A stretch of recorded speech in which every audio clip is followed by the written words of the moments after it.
আমরা সবাই জানি গল্প জগৎ হচ্ছে শিশুদের জগৎ। তারা যে গল্পগুলো শুনে সেটা কল্পনা করার চেষ্টা করে থাকে, গল্পের মধ্যেই তারা হারিয়ে যেতে চায়। কিন্তু প্রশ্ন হচ্ছে, আমরা অভিভাবক হিসাবে, পিতামাতা হিসাবে তাদেরকে কোন গল্পগুলো শোনানো উচিত এবং কোন গল্পের দিকে তাদের নিয়ে যাওয়া উচিত।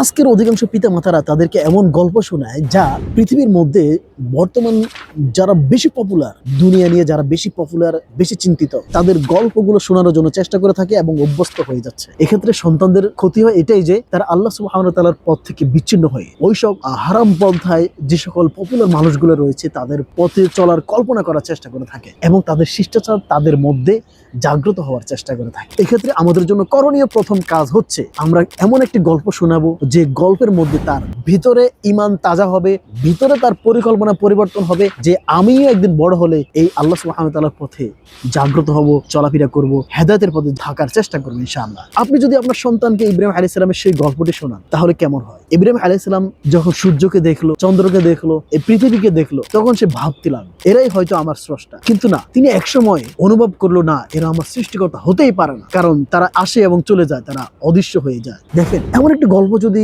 আপনার সন্তানকে শোনান, ভাবুন এমন একটি গল্প যদি আপনার সন্তানের ভিতরে আপনি জাগ্রত করতে পারেন, তার ভিতরে ঈমানের চেতনা তৈরি হবে, সে আল্লাহ সুবহানাহু ওয়া তাআলাকে চেনার জন্য আরো বেশি আগ্রহী হবে, আল্লাহ সুবহানাহু ওয়া তাআলা সম্পর্কে তার ভাবনা চিন্তাই পরিবর্তন হয়ে যাবে ইনশাআল্লাহ। একটা কথা মাথায় রাখবেন, শিশুরা যেভাবে গল্পটাকে বেশি পছন্দ করে, এই গল্পের মাধ্যমে তাদের চরিত্র পরিবর্তন করা একেবারেই সহজ। আপনি যেভাবে গল্প শোনাবেন সে সেভাবেই জাগ্রত হবে, তাকে ওইভাবেই পরিবেশ দিলে সে বড় হয়ে যাবে ওই পরিবেশে।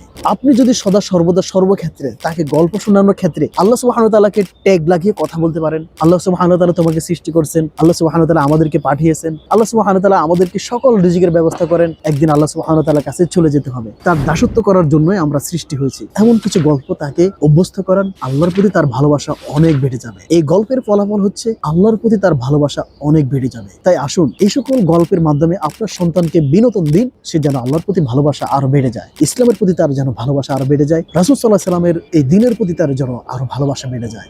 এমন গল্প শুনান, এই গল্পগুলো তার মনে একসময় জাগ্রত করবে যে সে যদি কখনো দিন থেকে হারিয়ে যায়, কিন্তু কোনো একদিন তার কণ্ঠে, কিন্তু কোনো একদিন তার ভিতরে একটা আওয়াজ শব্দ শুনবে, আল্লাহ সুবহানাহু ওয়া তাআলার ডাক ইনশাআল্লাহ।